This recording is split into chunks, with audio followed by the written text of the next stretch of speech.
Hello people, I'm the Real Comic Book Gamer. Today I'm going to be reviewing Rogue One, a Star Wars story. Now this is spoiler free, no spoilers at all. Tomorrow I'll have my spoiler review up, going all in depth with it. But for tonight, this is my just initial impressions of the movie. I just got out of the theater like 20 minutes ago. And so yeah, let's talk about Rogue One. I've been waiting for this movie forever. Again, won't be spoiling a thing. Let's talk about the story. Now, I really like the premise of the movie. The fact that they chose a very organic story, something that made sense, a story that needed telling, instead of how the Han Solo movie's coming out soon. That movie to me is something that doesn't need to happen. We've got enough Han Solo right now. We don't need any more. This is a story that, hey, they mention it at the beginning of A New Hope, where they're like, hey, the rebels got the Death Star plans. It's like, okay, how did the rebels get the Death Star plans? That'd be an interesting story to tell. And they did, and they told it really well. I like the way it was executed, and they did a good job. And that's basically all I can say about the story without spoiling it. The execution of the story was very well done. Now on to the characters. I'm just going to go by each character and tell you what I liked about them. Jyn Erso, I liked her. She was a lot different than I thought she was going to be, because going into this, I didn't necessarily think, but I was hoping that she wasn't going to be a Rey character, to where Rey was just this overpowered character that could do anything and just no explanation for it. What Jyn was good at made sense, and she wasn't just this overpowered character that could do anything. So I was really happy about that, and I liked her character. I liked her backstory, and just, yeah, she's a really good character. My favorite character was Cassian Andor, played by Diego Luna. He did a really good job. I loved his character. We get a little hints of things he's done and stuff in the Rebellion, and he was really cool, and I really liked his character. And there's one specific scene that has an exchange between Jyn and Cassian Andor that's really well done. I really liked it, and a lot of emotion in that scene. I thought it was really good. Overall, the actors were all great. I wouldn't say there was anyone that was lacking in the acting department. There wasn't any performance that was like, ew. Nothing like the prequels, to where, there are several actors in that are just like, oh, that really sucks. To where no, all the actors were good. Not all the characters were, though. K2SO, if you've read any review, you know that people love K2SO. I'm no different. K2SO was awesome. He provided really good comic relief and witty comic relief. Not like the Force humor that we got in The Force Awakens, like the John Boyega's like, droid please, stuff like that just felt so out of place and stupid and forced. No, it was natural, organic humor that was witty and made sense and aligned with the original trilogy style humor, not this sort of Disney Marvel type humor. So I really appreciated that. Donnie Yen's character I liked. I wasn't sure how I was gonna like him in the trailers, because he was all like the Force and stuff, but in the movie I liked him. I thought he was a good character. Wasn't my favorite or anything, but he was good. Baze was a good character. I did not much to say about him, but he was pretty cool.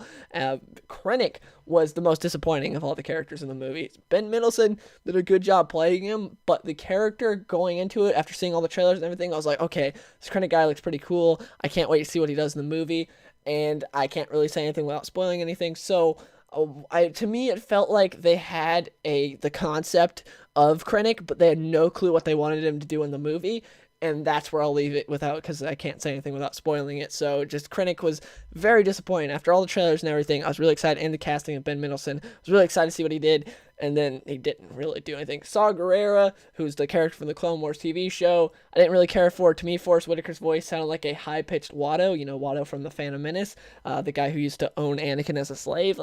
He sounded like a high-pitched Watto, and I didn't care for his voice at all. I thought it was really annoying, and the character himself was kind of whatever.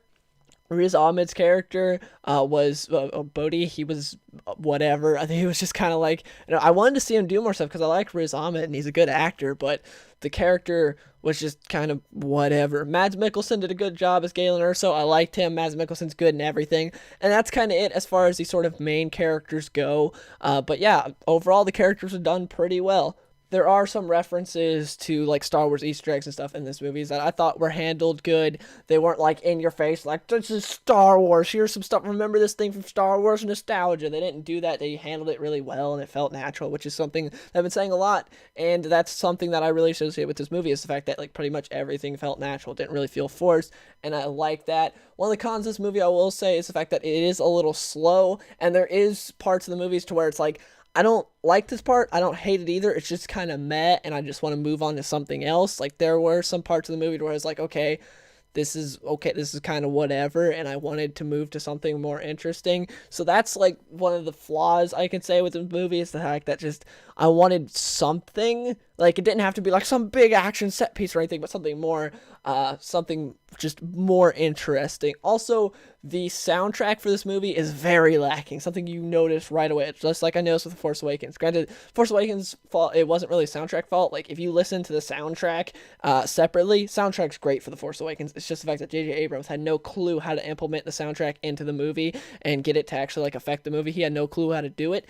With this, I heard the tracks and everything, and they sounded generic and nothing too great, which isn't necessarily the composer's fault because of the fact that he does have to follow up John Williams, and how the heck do you do that? He's the first composer for Star Wars that's not John Williams, so yeah, good luck, buddy. I don't really blame him, but yeah, it was very generic and the soundtrack wasn't too great, but that's kind of it for the cons of the movie without getting like real nitpicky or spoilery. It's just the fact that there's some slow parts where there's just nothing really interesting happens, and like I said, some of the characters I didn't care for, like Krennic, and the soundtrack's not too great. Now let's talk about Darth Vader. Darth Vader is in this movie for about 4 minutes. I'm not gonna say what he does or anything, because like I said before, I'm not spoiling anything in this video. But the few scenes that he's in this movie, he's great, and there's one scene in particular that is amazing, and when you see it, you'll probably freak out like I did. Me and everyone went to go see it with just completely freaked out during the scene. It's amazing, spectacular, fantastic. There's not much more I could say about it. It's so great and awesome. And I'd say it's worth seeing the movie in theaters purely for this one scene with Vader. It's just that great. But yeah, not much else to say about Rogue One. I overall enjoyed the movie. It's not amazing or perfect, but it is a really good movie. I can't really rank it right now because of the fact that I have to let it sit for a little bit. I need to see it more times because there's so much nostalgia attached to the other Star Wars movies, and so it's hard to rank. If I had to rank it right now, I'd say it's somewhere. I would say, episode 5, 6, and 4 are my top 3. So the original trilogy in that order: Empire Strikes Back, number 1; Return of the Jedi, number 2; and then A New Hope, number 3. And then for my 4th, it's kind of a tie right now between Rogue One and Revenge of the Sith. It's hard to say because I do have a lot of nostalgia attached to Revenge of the Sith, even though I know it's not really a great movie. There are a lot of flaws with it, but I do like the stuff that is good in that movie. I do love, especially because the fact that Obi-Wan's my favorite character, and there's so much in that Obi-Wan in that movie more than the other movies. So yeah, hard to say where it really ranks, but overall, good movie. I'd say if you're a Star Wars fan, you all probably already saw it or were going to see it, so my opinion doesn't really matter, but I would say it's definitely worth seeing. It's a good movie. I enjoyed it, and yeah, that's my thoughts on it. I'll have my spoiler review out tomorrow, and I hope you guys enjoyed the video. I'll see you guys in the next one.